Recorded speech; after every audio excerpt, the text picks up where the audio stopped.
আনন্দযাত্রা মুহূর্তেই পরিণত হলো বিষাদে। চট্টগ্রামের লোহাগাড়ায় বাসের সাথে দুই মাইক্রোবাসের সংঘর্ষে একই পরিবারের 10 জনের প্রাণহানি।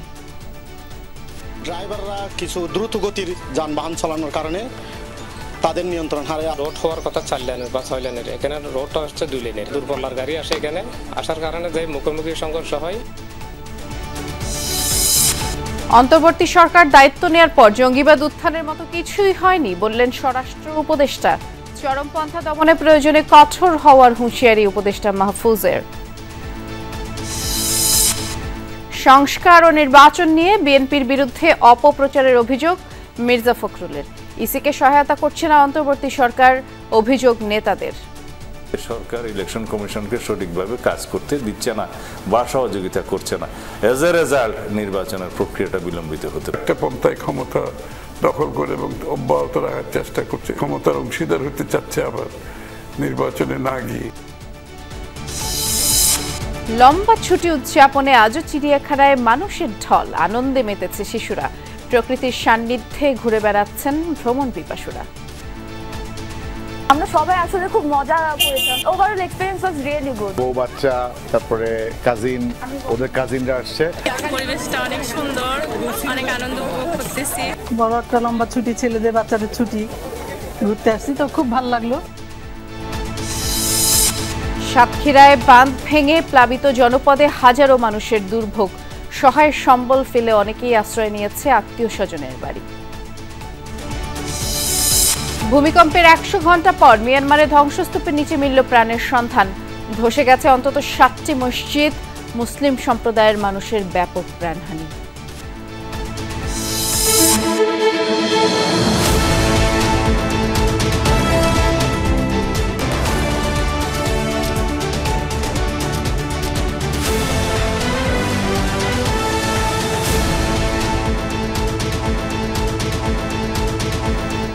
ঈদ মুবারক দর্শক, আমন্ত্রণ জানাচ্ছি দুপুরে বাংলাদেশে। নুসরাত বৃষ্টি আপনাদের সাথে আছি।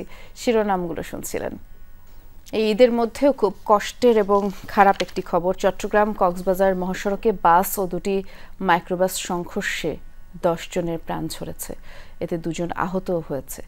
সকালে মহাসড়কের লোহাগড়া এলাকায় এই দুর্ঘটনা ঘটে। পুলিশ জানায় চুনতি জাঙ্গালি এলাকায় চট্টগ্রাম শহরমুখী রিল্যাক্স পরিবহনের বাসটি নিয়ন্ত্রণ হারায়। এ সময় কক্সবাজারগামী দুটি মাইক্রোবাসের সাথে মুখোমুখি সংঘর্ষে ঘটনাস্থলে মারা যায় নারী, শিশুসহ মাইক্রোর 7 যাত্রী। হাসপাতালে নিলে চিকিৎসাধীন অবস্থায় আরও 3 জন প্রাণ হারায়। নিহতরা সবাই একই পরিবারের সদস্য, কুষ্টিয়ার বাসিন্দা। ঈদের ছুটিতে আনন্দ ভ্রমণে কক্সবাজার যাচ্ছিল তারা। স্থানীয়দের মতে এই মহাসড়ক হয়ে কক্সবাজার থেকে লবণগামী পরিবহন দেশের বিভিন্ন জায়গায় যায়, আর সেই লবণের পানি পড়েই সড়ক পিচ্ছিল থাকায় নিয়ন্ত্রণ হারায় বাসটি। গেল 3 দিনের মধ্যে এই মহাসড়কে এটি দ্বিতীয় বড় ধরনের দুর্ঘটনা। এর আগে ঈদের দিন একই স্থানে 2 বাসের সংঘর্ষে 5 জন মারা যায়। রোড হওয়ার কথা 4 লেনের বা 6 লেনের, এখানে রোডটা হচ্ছে 2 লেনের। যার কারণে মনে করেন বেপরোয়া গতিতে গাড়িটা চলে।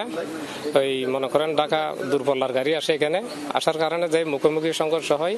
আজকে একটা বাস আর একটা হাইস, এরা ড্রাইভাররা কিছু দ্রুত গতির যানবাহন চালানোর কারণে তাদের নিয়ন্ত্রণ হারে আজকে সড়ক দুর্ঘটনায় নিহত হওয়া। দুর্ঘটনাস্থলে আমাদের সহকর্মী আলামিন শিকদার আছেন, তিনি আমাদেরকে শেষ আপডেটটুকু জানাবেন। আলামিন, এই টানা 3 দিন একই স্থানে দুর্ঘটনা ঘটল এবং অনেক মানুষ আহতও হয়েছে। স্থানীয়রা এবং প্রশাসন পুরো বিষয়টি নিয়ে কি বলছে জানাবেন।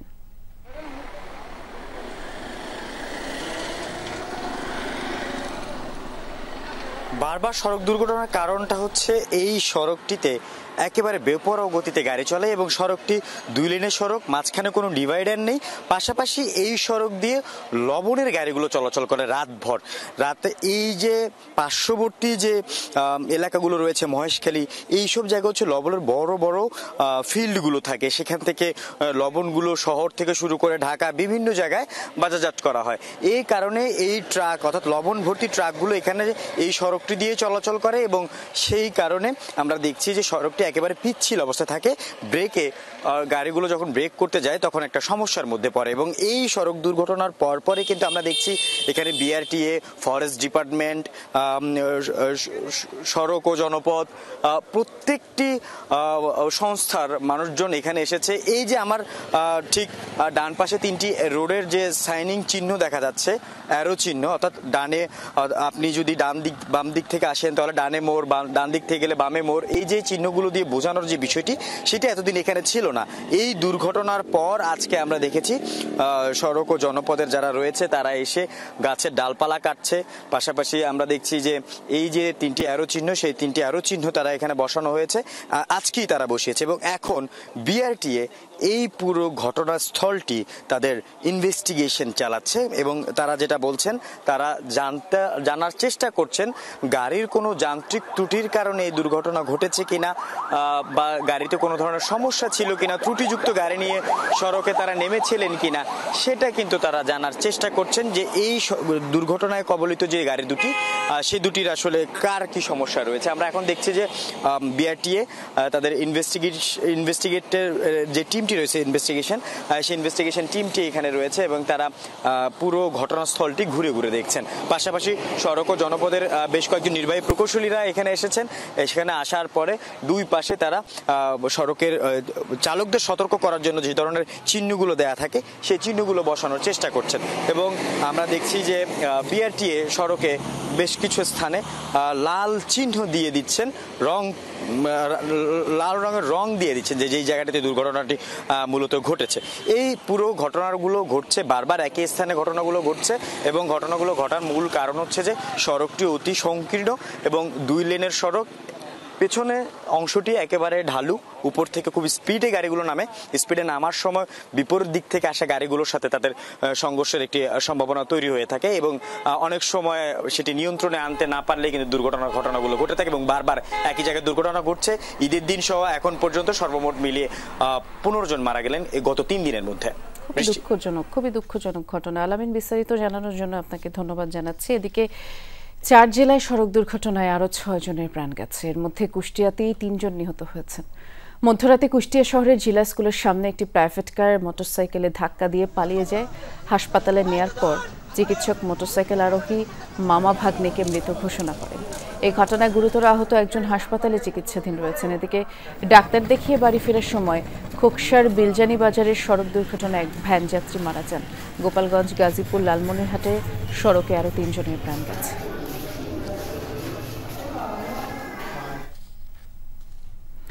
অন্তর্বর্তীকালীন সরকার দায়িত্ব নেয়ার পর জঙ্গিবাদের উত্থানের মতো কোনো ঘটনা বা কিছুই হয়নি বলে মন্তব্য করেছেন স্বরাষ্ট্র উপদেষ্টা মোহাম্মদ জাহাঙ্গীর আলম চৌধুরী।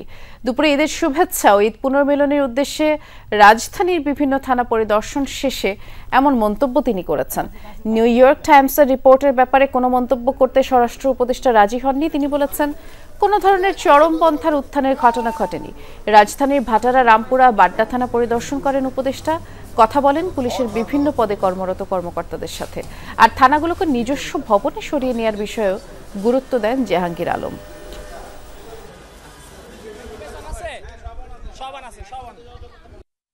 কোনো ধরনের আমরা দায়িত্ব নেওয়ার পর কোনো ধরনের জঙ্গিবাদের কোনো কিছু দেখছেন? কোনো কিছু হয় না। এবং আল্লাহ দিলে আপনারা যদি সবাই সহযোগিতা করেন জনগণ সাথে নিয়ে, আমরা যদি কোনো ধরনের কোনো সমস্যা হয় আমরা সবাই একসাথে মিলে সমাধান করব।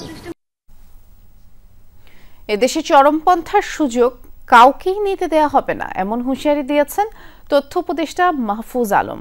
সকালে কুমিল্লা সদর দক্ষিণ উপজেলার উত্তর রামপুর গ্রামে আন্দোলনে নিহত মাসুম মিয়ার কবর জিয়ারত ও পরিবারের সাথে সাক্ষাৎ করেন তিনি। সমালোচনা করেন নিউ ইয়র্ক টাইমসের প্রতিবেদনের। বলেন, বাংলাদেশের রাজনৈতিক এবং ধর্মীয় উগ্রপন্থা যেন মাথাচাড়া দিতে না পারে সেজন্য প্রতিশ্রুতিবদ্ধ অন্তর্বর্তী সরকার। যদি সতর্কতায় কাজ না হয় তাহলে অবশ্যই হার্ড লাইনে যাওয়া হবে। আরও বলেন, নির্বাচনের মাধ্যমে একটি গণতান্ত্রিক রূপান্তরের চেষ্টা করছে সরকার।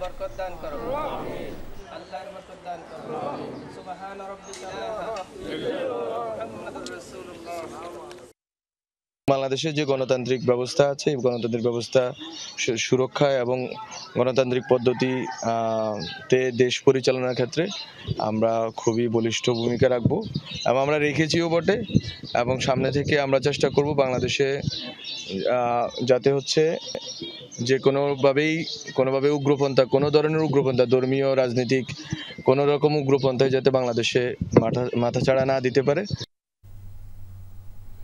পরাজিত শক্তি নিউ ইয়র্ক টাইমসে মিথ্যা তথ্য দিয়ে রিপোর্ট করিয়েছে বলে অভিযোগ করেছেন বিএনপির সিনিয়র যুগ্ম মহাসচিব রুহুল কবির রিজভী। বলেছেন, লুটপাটের টাকা ব্যবহার করে পরাজিত শক্তি বাংলাদেশকে কলঙ্কিত করার চেষ্টা করছে। সকালে নয়াপল্টনে বিএনপির কেন্দ্রীয় কার্যালয়ে এক ব্রিফিংয়ে তিনি এসব কথা বলেছেন। প্রয়োজনীয় সংস্কার শেষ করে অতি দ্রুত নির্বাচন দেওয়ার দাবি জানিয়ে রিজভী বলেছেন, নির্বাচনের রোডম্যাপ ঘোষণা করা না হলে ষড়যন্ত্র আরও বেশি দানা বাঁধবে। বিএনপির ভাবমূর্তি নষ্ট করার জন্য একদল গভীর ষড়যন্ত্রে লিপ্ত বলেও অভিযোগ রিজভীর। বলেন, যারা বিএনপির নাম ভাঙিয়ে অনৈতিক কাজ করছে তাদের বিরুদ্ধে দল থেকে কঠোর ব্যবস্থাও নেওয়া হচ্ছে। রিজভী বলেন, এবার নির্ভয়ে ঈদ পালন করছে দেশের মানুষ।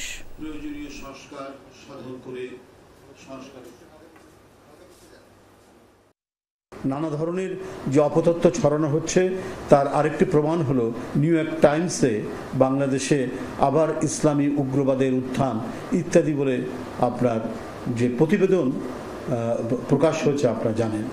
তো এর পিছনে নিশ্চয়ই কারা জড়িত সেটাও বাংলাদেশের মানুষ জানে এবং আজকে যারা পরাজিত শক্তি, সেই পরাজিত শক্তি এবং তাদেরকে যারা মদত দেয় তাদের যৌথ প্রচেষ্টা এর মধ্যে থাকতে পারে। অবাধ, সুষ্ঠু ও গ্রহণযোগ্য নির্বাচনের জন্য বিচার ব্যবস্থা, নির্বাচন কমিশন এবং আইন শৃঙ্খলা বাহিনীতে গুরুত্বপূর্ণ সংস্থাগুলোতে সংস্কার আনতে হবে বলেছেন বিএনপি মহাসচিব মির্জা ফখরুল ইসলাম আলমগীর। দুপুরে নিজ জেলা ঠাকুরগাঁওয়ে কালীবাড়িতে দলীয় নেতাকর্মীদের সাথে শুভেচ্ছা বিনিময় করেন তিনি। বলেন, সামাজিক যোগাযোগ মাধ্যমে এক ধরনের অপপ্রচার চালানো হচ্ছে যে বিএনপি সংস্কার নয়, নির্বাচন চায়, যা ভ্রান্ত ধারণা। কেননা বিএনপির ভিশন 2030 এর রাষ্ট্র ধারণাতেই নানা সংস্কারের কথা বলা আছে। সংস্কার প্রক্রিয়া এবং নির্বাচনের মধ্যে আদতে কোনো পার্থক্য নেই বলেও মন্তব্য করেন মির্জা ফখরুল। আরও বলেন, জনগণ চায় না এমন সংস্কার সমর্থন করে না বিএনপি।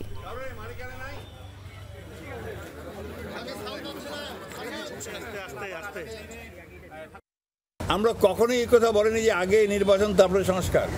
এটা যদি কেউ বলে থাকে একটা ভুল ব্যাখ্যা দেওয়া হচ্ছে, জনগণকে বিভ্রান্ত করা হচ্ছে। আমরা বলছি যে নির্বাচন সুষ্ঠু, অবাধ, নিরপেক্ষ নির্বাচনের জন্য ন্যূনতম যে সংস্কারগুলো করা দরকার সেটা করতে হবে। ডিসেম্বরে নির্বাচন করতে ইসিকে সহযোগিতা করছে না অন্তর্বর্তী সরকার, যার ফলে নির্বাচন আয়োজন বিলম্বিত হতে পারে বলে শঙ্কার কথা জানিয়ে বিএনপির অভিযোগ, নির্বাচন ছাড়াই কেউ কেউ ক্ষমতার অংশীদার হওয়ার চেষ্টা করছে, কেউ আবার ক্ষমতা অব্যাহতও রাখতে চায়। জনরায় ভয় পেয়ে একটি পক্ষ ভোট বিলম্বের চেষ্টা করছে বলেও দাবি করেন বিএনপি নেতারা। তারা বলছেন, যারা জাতীয় নির্বাচন চায় না তারাই গণতন্ত্রের প্রধান অন্তরায়। বাকিটা জানাবেন সহকর্মী সাইফুদ্দিন রবিন। অন্তর্বর্তী সরকারের প্রধান উপদেষ্টা ডিসেম্বরে জাতীয় সংসদ নির্বাচনের সম্ভাবনার কথা জানিয়েছেন। বিএনপি বরাবরই দ্রুত সময়ে নির্বাচনের দাবি জানিয়ে আসছে। দলের স্থায়ী কমিটির সদস্য সালাউদ্দিন আহমেদের অভিযোগ, ডিসেম্বরে নির্বাচনের জন্য সরকার থেকে সহযোগিতা পাচ্ছে না ইসি। ডিলিমিটেশন অ্যাক্ট বা সীমানা পুনর্নির্ধারণ আইন সংশোধন না করার সমালোচনা করেন তিনি। ডিলিমিটেশন অ্যাক্ট সামান্য একটা প্রিন্টিং মিস্টেক ছিল, ক্লারিক্যাল মিস্টেক ছিল, সেটা সংশোধন এই সরকার এখনো পর্যন্ত করে নাই। যদি ডিলিমিটেশনের কার্যাবলী নির্বাচন কমিশন এখন শুনানি না করতে পারে তাহলে নির্বাচন বিলম্বিত হবে।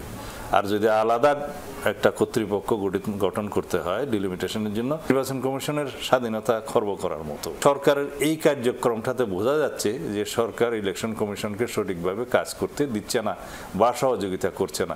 এজ এ রেজাল্ট নির্বাচনের প্রক্রিয়াটা বিলম্বিত হতে পারে। বিএনপি স্থায়ী কমিটির আরেক সদস্য আমির খুসরো মাহমুদ চৌধুরী বলেন, হেরে যাবার ভয়ে একটি গোষ্ঠী নির্বাচনের মুখোমুখি হতে চাইছে না। এখন আবার আরেকটা গোষ্ঠীর মধ্যে সেই বোধহয় ভয়টা কাজ করছে, আমি জানি না, যে নির্বাচনকে তারা ফেস করতে চাচ্ছে না, তারা নির্বাচনকে ভয় পাচ্ছে, তারা জনগণের রায়কে ভয় পাচ্ছে। সুতরাং ওই তাইলে শেখ হাসিনার সাথে তাদের ব্যবধানটা কোথায়? যারা সংস্কার এবং নির্বাচনকে আলাদাভাবে দেখতে চায় তাদের মধ্যে অশুভ শক্তি লুকায়িত আছে। তারা নির্বাচনকে দীর্ঘায়িত করতে চায়। তারা ক্ষমতায় দীর্ঘ মেয়াদে থাকার একটা মনোবাসনা তাদের থাকতে পারে। বিএনপি নেতাদের মতে নির্বাচন যত পিছিয়ে দেয়া যায় ততদিন কারো কারো সুবিধা ভোগের সুযোগ আছে। অনেকে বলছে এরা একটা পন্থায় ক্ষমতা দখল করে এবং অব্যাহত রাখার চেষ্টা করছে এবং অনেকে এই ক্ষমতার অংশীদার হতে চাচ্ছে আবার নির্বাচনে না গিয়ে, কিংবা যত পিছিয়ে যাওয়া যায় ততদিন একটা সুযোগ সুবিধা ভোগ করার এখানে সেই অবস্থান আছে তাদের। সুতরাং তারাই তো বাধা গণতন্ত্রের পথে আমাকে বলতে হবে প্রধান অন্তরায় হয়ে দাঁড়াচ্ছে ক্রমান্বয়ে। যারা স্থানীয় সরকার নির্বাচনটা আগে চায় সেটা তাদের একটা কৌশল হতে পারে যে যাতে জাতীয় নির্বাচন আরো বিলম্বে হয়। যারা গণপরিষদের কথা বলছে, যারা গণভোটের কথা বলছে, এই সমস্ত উত্থাপন করছে প্রস্তাবগুলো, তাদেরও কোনো কোনো উদ্দেশ্য থাকতে পারে যাতে করে নির্বাচনটা বিলম্বিত হয়। স্বৈরাচারের পুনর্বাসন রুখতে ফ্যাসিবাদ বিরোধী ঐক্য অটুট রাখার আহ্বানও জানান বিএনপি নেতারা। জাতীয় সংসদ নির্বাচনের জন্য একটি সুনির্দিষ্ট রোডম্যাপ প্রদান করার সাথে সাথে জনমনে একটা স্বস্তির ভাব আসবে। সাইফুদ্দিন রবিন, যমুনা নিউজ। ঈদের তৃতীয় দিনেও দর্শনার্থীর ঢল নামে চিড়িয়াখানায়। নানা বয়সী মানুষ পরিবার পরিজন নিয়ে হাজির চিড়িয়াখানা প্রাঙ্গণে। চৈত্রের সকালে জাতীয় চিড়িয়াখানায় বানর, হাতি, ভাল্লুক, জলহস্তিদের কাণ্ড কারখানা দেখে আনন্দে আত্মহারা সবাই। লম্বা ছুটি, তাই পরিবার পরিজন নিয়ে স্বস্তির এই ঘোরাঘুরি। ভ্যাপসা গরম আর পথের ক্লান্তি সবকিছুই যেন এই ঈদ আনন্দের কাছে তুচ্ছ। সিংহের খাঁচার সামনেও কমতি নেই উচ্ছ্বাসে। শিশুদের উচ্ছ্বাস তো আছে, বড়রাও যেন শৈশবে ফিরে গেছেন।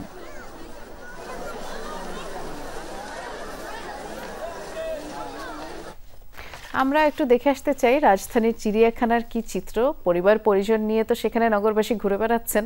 সহকর্মী রেদওয়ান আহমেদ সেই খোঁজ খবরই রাখছেন। ঈদ মুবারক রেদওয়ান। আজ ঈদের তৃতীয় দিন, কিন্তু প্রচুর দর্শনার্থী আছে চিড়িয়াখানায়। সবাই কেমন উপভোগ করছেন, বিশেষ করে শিশুরা কেমন উপভোগ করছে জানাবেন।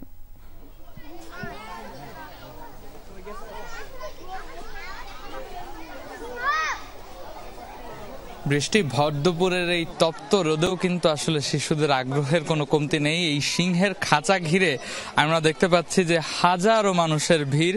মূলত সিংহকে যে ভেতরের খাঁচা থেকে বাইরের যে তাদের যে খোলা জায়গা সেখানে কিছুটা ছাড়া হয়েছে, এবং ছাড়ার পরপরই কিন্তু আমরা দেখতে পাচ্ছিলাম যে পুরো জায়গাটা বেশ হেলে দুলে ঘুরে ফিরে কিন্তু দর্শনার্থীদের বেশ কিছুক্ষণ মনোরঞ্জিত করেছেন একটি সিংহ, এবং সেই সিংহটি এখন গাছতলায় বসে কিছুটা বিশ্রাম নিচ্ছেন এবং আরেকটি ভেতরে বেশ পাইচারি করছে আমরা দেখতে পাচ্ছি। সেই সাথে বাচ্চাদের যে ভিড়, শিশুদের ভিড়ে কিন্তু পুরো এই এলাকাটি মুখরিত হয়ে আছে। সেই সাথে অভিভাবকরা বলছেন যে মূলত তাদের এই আনন্দটুকু দেখার জন্যই কিন্তু তারা এই ছুটির দিনেও এখন পর্যন্ত এই চিড়িয়াখানায় ভিড় করছেন। সবাই দূর দূরান্ত থেকে মানুষজন এসেছেন এই রাজধানীর মিরপুরের এই চিড়িয়াখানা, এবং আমরা বেশ কয়েকজনের সাথে কথা বলছিলাম। তারা বলছিলেন যে বাচ্চাদের আসলে বিনোদনের জায়গা ঢাকা শহরে খুব কম হয়, এর মধ্যে অন্যতম একটি জায়গা যেহেতু চিড়িয়াখানা, সেই জায়গায় আসলে সব পশু পাখিদের পশরা একসাথেই দেখা যায়, যার জন্য তারা মূলত শিশুদের মনোরঞ্জনের জন্যই কিন্তু তারা চিড়িয়াখানায় আসেন। এবং প্রতিটি খাঁচার সামনেই কিন্তু বেশ অনেক মানুষের ভিড় ছিল, এবং শেষ তথ্য জানা মতে চিড়িয়াখানার যে কিউরেটররা তারা আমাদের যেটি জানাচ্ছিলেন যে প্রায় লক্ষাধিক মানুষ কিন্তু ইতিমধ্যেই চিড়িয়াখানা প্রাঙ্গণে চলে এসেছেন। এবং শুধু আমরা তো এইমাত্র কিছুক্ষণ আগেই সিংহের খাঁচার সামনে ছিলাম, এর আগে ছিলাম আমরা বাঘের খাঁচার সামনে। বাঘের খাঁচাও কিন্তু একই রকম উৎসুক মানুষের ভিড় আমরা দেখতে পেয়েছি। সব মিলিয়ে বলা যায় যে এই রাজধানীর এই চিড়িয়াখানায় কিন্তু এখন পর্যন্ত মানুষের ভিড়ে লোকারণ্য, উৎসব মুখর একরকম পরিবেশ তৈরি হয়েছে, এবং শিশুদের উচ্ছ্বাসের যে চিত্র আমরা সেটিও দেখছিলাম চোখে মুখে। কিন্তু তাদের নতুন নতুন প্রাণী দেখে তাদের যে খুশির সেইটির কিন্তু আসলে কোনো সীমানা নেই। এখন পর্যন্ত এই রাজধানীর চিড়িয়াখানায় কিন্তু এই দুপুরের বেলা যেহেতু আসলে প্রাণীদের খাওয়ার সময় কিছু কিছু প্রাণী খাঁচার ভিতরে চলে গেলেও কয়েকটি এখন পর্যন্ত বাইরে রয়েছে, এবং তাদের দেখতে কিন্তু উৎসুক জনতার ভিড় এখানে আমরা দেখতে পাচ্ছি। আমরা দেখছিলাম, এবং একটি সিংহী তো রীতিমতো ক্লান্ত হয়ে বিশ্রাম নিচ্ছে সেখানে। অনেক ধন্যবাদ রেদওয়ান বিস্তারিত জানানোর জন্য।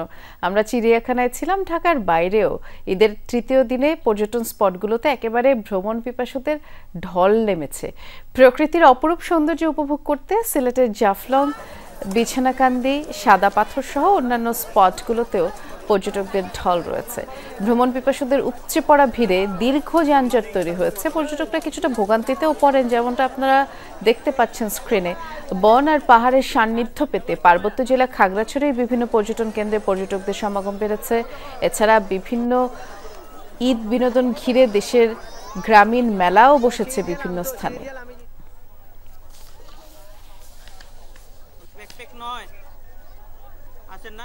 এবার একটু সিলেটে যাই, সেখানে জাফলংয়ে আমাদের সহকর্মী নাবিল হোসেন অপেক্ষা করছেন। নাবিল, ঈদ মোবারক। জাফলংয়ে তো দেখা যায় যখনই ছুটি পড়ে তখনই মানুষ চলে যায় ঘুরতে, আর এবার তো ঈদের লম্বা ছুটি। ভ্রমণ পিপাসুদের ভিড় কেমন দেখছেন?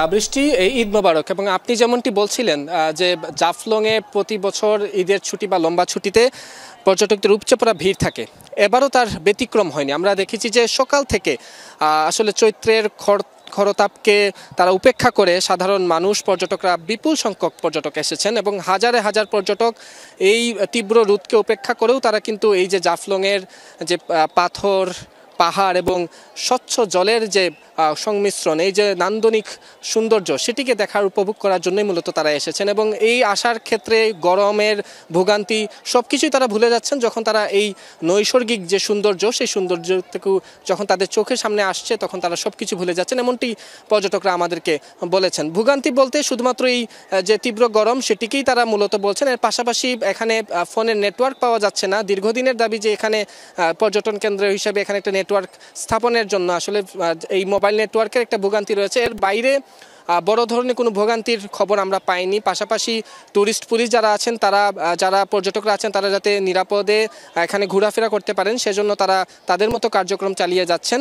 আর এর বাইরে শুধু জাফলংই নয়, সাদা পাথর, বিছানাকান্দি, রাতারগুল সহ সিলেটের যে আসলে বৈচিত্র্যময় প্রাকৃতিক যে পর্যটন কেন্দ্রগুলো আছে, স্পটগুলো আছে, সব জায়গাতেই এইভাবে পর্যটক যারা আছেন তাদের উপচে পড়া ভিড় আমরা সকাল থেকেই লক্ষ্য করছি। ঈদের যেহেতু লম্বা ছুটি আরও কয়েকটা দিন বাকি আছে, প্রতিদিনই এভাবে পর্যটকদের উপচে পড়া ভিড় থাকবে এমনটাই সংশ্লিষ্টরা আশা করছেন। বৃষ্টি, আমরাও তাই আশা করছি। দেখছিলাম আপনার মাধ্যমে। অনেক ধন্যবাদ নাবিল।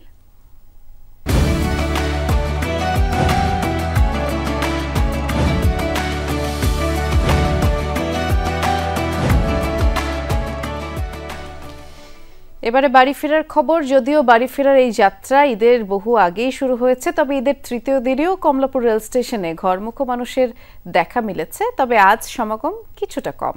দক্ষিণ ও উত্তরাঞ্চলের সব ট্রেনই স্টেশন ছেড়েছে সময় মতো। বাসস্ট্যান্ডেও যাত্রী চাপ কমেছে। তারা জানিয়েছেন ঈদের আগে যাত্রার ঝক্কি ঝামেলা থেকে কিছুটা নিস্তার পেতেই এ সময় বাড়ি যাচ্ছেন। গাড়ির সংখ্যা কম থাকায় ভাড়া কিছুটা বেশি নেওয়া হচ্ছে বলে অভিযোগ তাদের। ঈদের ছুটি টানা 9 দিন, তাই রাজধানীতে ঈদ উদযাপন করেও স্বজনদের সাথে সময় কাটাতে বাড়ি যাওয়ার সুযোগ মিলেছে এবার। তবে বুধবার এই চাপ কিছুটা কমেছে। কমলাপুর রেল স্টেশনে ভোর থেকে ট্রেনে বাড়ি ফেরার জন্য হাজির হন অনেক যাত্রী।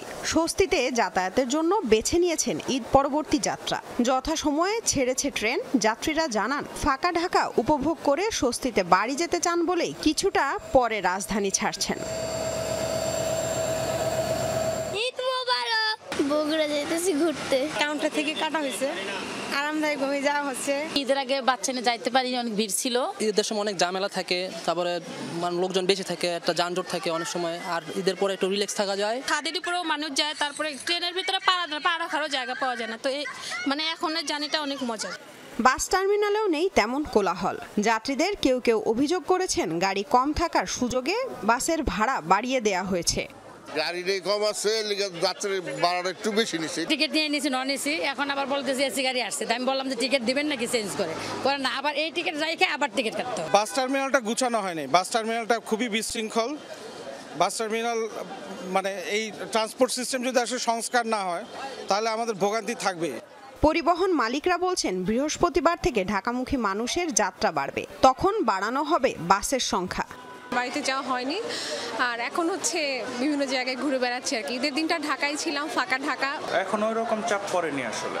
চাপ করলে গাড়ি এতক্ষণ অ্যাভেলেবেল চলে আসে। আজকে আপনার মোটামুটি মানে সামথিং, বেশিও না কমও না, আইতাছে আর গাড়ি তুলতেছে। লামিয়া তিথি, যমুনা নিউজ, ঢাকা। আবারও যাচ্ছি বিরতিতে, দুপুরে বাংলাদেশে একটু পরেই ফিরছি।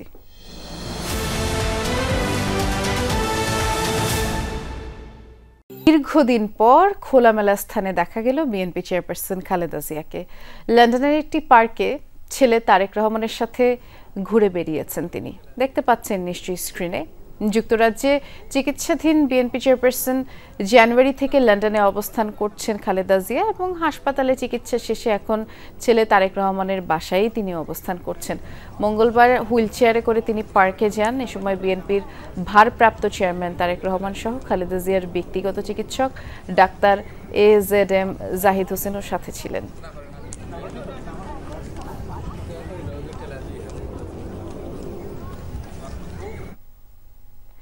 বাংলাদেশ উন্মুক্ত বিশ্ববিদ্যালয়ের সার্ভার কাজ করছে না। ঈদের দিন থেকে ওই সার্ভারের সকল কার্যক্রম বন্ধ। বিশ্ববিদ্যালয়ের উপাচার্য অধ্যাপক ডক্টর ABM ওবায়দুল ইসলাম জানিয়েছেন, নিরাপত্তার জন্য সার্ভারটি বন্ধ রাখা হয়েছে, শিগগিরই মেরামতের কাজ চলছে। যদিও বিশ্ববিদ্যালয়ের রেজিস্ট্রার অধ্যাপক ডক্টর শফিকুল আলম বলেছেন, সার্ভার রুমের এসি নষ্ট হওয়ায় ঈদের ছুটিতে তা বন্ধ রাখা হয়েছে। আর বিশ্ববিদ্যালয়ে ওই সার্ভারের সকল শিক্ষার্থীর তথ্য ছাড়াও থাকে একাডেমিক কার্যক্রমের নানা ডেটা। এছাড়াও পরীক্ষার ফলাফল, শিক্ষার্থীদের সনদ যাচাই করা হয় ওই সার্ভারের মাধ্যমে। শিক্ষার্থীদের আশঙ্কা, এতে করে ঝুঁকির মুখে পড়তে পারে প্রায় 9 লাখ শিক্ষার্থীর ফলাফল সহ নানা গোপনীয় তথ্য। একটু ওই আমার বন্ধ রেখেছি, সার্ভারটার সমস্যা হচ্ছিল, এখনো আবার ওটা আমাদের একটু মেরামতি কাজ চলছিল আর কি। এখন বন্ধ রাখছে, মানে গরম হয়ে গেছে তো, ইউনিভার্সিটি বন্ধ, তো এই মুহূর্তে আমাদের অতটা মনে হয় যে সিকিউরিটির সমস্যা, এই জন্য আমরা বন্ধ রেখেছি, একটু গরম হিট হয়ে যাওয়াতে। আমরা নিজেরা বন্ধ করে দিয়েছি, কারণ ওটা কাজ করে না, এটা গরম হয়ে যায় তো, ওটা তো চারদিক লক থাকে একদম। যদি ওটা এসি না চলে তাহলে সার্ভারটা, ওরা যেটা আমাকে জানাচ্ছে, তাহলে ওইটা গরম হয়ে যাবে, গরম হয়ে গেলে তো সমস্যা হতে পারে। সীমাহীন দুর্ভোগে পড়েছেন হাজার হাজার মানুষ। ধসে পড়েছে মাটির তৈরি ঘরবাড়ি। সহায় সম্বল ছেড়ে আত্মীয় স্বজনের বাড়িতেই অনেকে চলে যাচ্ছেন, আর স্থানীয়রা দুষছেন পানি উন্নয়ন বোর্ডকে। ঈদের সকালে ভেঙে যাওয়া বেড়িবাঁধ মেরামতের চেষ্টা 24 ঘন্টা পর। আশাশুনের খোলপেটুয়া নদীর ভাঙা অংশের পাশে বস্তায় বস্তায় ফেলা হয় মাটি, কিন্তু দুপুরে আবারও প্রবল বেগে জনপদে ঢুকতে শুরু করে পানি। পানি ঢুকেছে বসত ঘরে, রান্না বান্নার উপায় নেই, সীমাহীন দুর্ভোগে মানুষ। আমাদের রান্না বান্না, খাওয়া দাওয়া সবকিছুই সমস্যা, যাতায়াতের সমস্যা, গরু বাছুর ছাগল সবকিছু আমাদের গ্রামে প্রচুর ক্ষয়ক্ষতি হচ্ছে মানুষের। আমরা রান্না খাওয়া করতে পারছি, পেশাব পায়খানা করতে পারতেছি, কলে পানি খেতে পারতেছি, রান্না করে খেতে পারতেছি, কোনো জায়গায় বেরোতে পারতেছি, হাঁস মুরগি মাছ পোশাক গন্ধে দুর্গন্ধে আমরা অসুস্থ হয়ে পড়তেছি। পানিতে ধসে পড়ছে মাটির তৈরি ঘরবাড়ি, নিরাপদ স্থান আত্মীয় স্বজনের বাড়িতে যাচ্ছেন ভুক্তভোগীরা। দেখা দিয়েছে খাবার ও সুপেয় পানির সংকট। ভাটা যেই হবে সেই দেয়ালগুলো সাথে সাথে ভেঙে পড়ে যাবে। সমস্ত কাঁচা ঘরবাড়ি, অধিকাংশ গ্রামের ঘরবাড়িগুলোই কাঁচা, রান্নাঘরও কাঁচা, সেই রান্নাঘরগুলো আগে ভেঙে গেছে। শিশু বাচ্চাদের ডায়রিয়া, তাদের লবণ পানির প্রয়োজন, ওষুধের প্রয়োজন, শুকনো খাবারের প্রয়োজন। ভেসে গেছে ফসলি জমি, মাছের ঘের। পানি উন্নয়ন বোর্ডের গাফিলতির অভিযোগ তুলেছেন অসহায় বাসিন্দারা। এতে ফসল সব মার গেছে, বুড়ি কিন্তু পানি সব ধান উপায় তলায় রয়েছে, সব মাছ চাষবাদ সব বুড়ি সব একদম একর হয়ে গেছে। আমাদের খুব সমস্যা, আমরা খুব অসহায়ের ভিতরে আছি। যদি আমাদের সরকার যদি আমাদের টাকাতো তাহলে আমাদের ভালো হতো। আনুলিয়া ইউনিয়নের 11টি গ্রামে ব্যাপক ক্ষয়ক্ষতির কথা জানালেন চেয়ারম্যান। দুর্ভোগ কমাতে নদীর পানি প্রবেশ বন্ধের চেষ্টা চলছে বলছেন পানি উন্নয়ন বোর্ডের কর্মকর্তা। 11টা গ্রাম প্লাবিত হয়েছে, 11টা গ্রামের প্রায় 6000 মানুষের 6000 বিঘা মৎস্য চাষির মৎস্য ঘের নষ্ট হয়েছে। এভাবে যদি আর 2-1 দিন থাকে, আমাদের আনুলি ইউনিয়ন না, শুধু খাজরা বটদাল 3টে ইউনিয়নের মানুষের চোখের জলে ভাসবে। আমরা আগামীকালের মধ্যে আশা করি এটা ক্লোজ করে দিই, যাতে ভেতরে পানি না ঢোকে, জনদুর্ভোগ না হয়। এরপরে আমরা স্টেপে নিয়ে আসবো। লোকালয়ে পানি প্রবেশ বন্ধ করা গেলেও এটি টেকসই সমাধান হবে না বলছে পানি উন্নয়ন বোর্ড। যতদিন টেকসই বেড়িবাঁধ নির্মাণ করা না যাচ্ছে, ততদিন এমন দুর্যোগ বারবার ফিরে আসবে। আকরামুল ইসলাম, যমুনা নিউজ, সাতক্ষীরা। আবারও ফিরে এলাম দুপুরের বাংলাদেশ দেখছেন। মিয়ানমারে ভয়াবহ ভূমিকম্পের প্রায় 100 ঘন্টা পর ধ্বংসস্তূপের নিচ থেকে উদ্ধার করা হয়েছে এক ব্যক্তিকে। প্রায় 5 দিন এই ধ্বংসস্তূপের নিচে তিনি চাপা পড়েছিলেন। উদ্ধারকর্মীরা দীর্ঘ সময় চেষ্টার পর ধ্বংসস্তূপের নিচ থেকে বের করেন ওই ব্যক্তিকে। এরপরে দ্রুত হাসপাতালে নেওয়া হয় এবং কর্তৃপক্ষ বলছে এখনও ধ্বংসস্তূপের নিচে বহু মানুষ চাপা পড়ে আছে। আধুনিক যন্ত্রপাতির সংকটের কারণে উদ্ধার কাজ ধীর গতিতে চলছে। এর মধ্যে মিয়ানমারের সরঞ্জাম ও কর্মী সহায়তা পাঠিয়েছে চীন, ভারত, রাশিয়া সহ বিভিন্ন দেশ।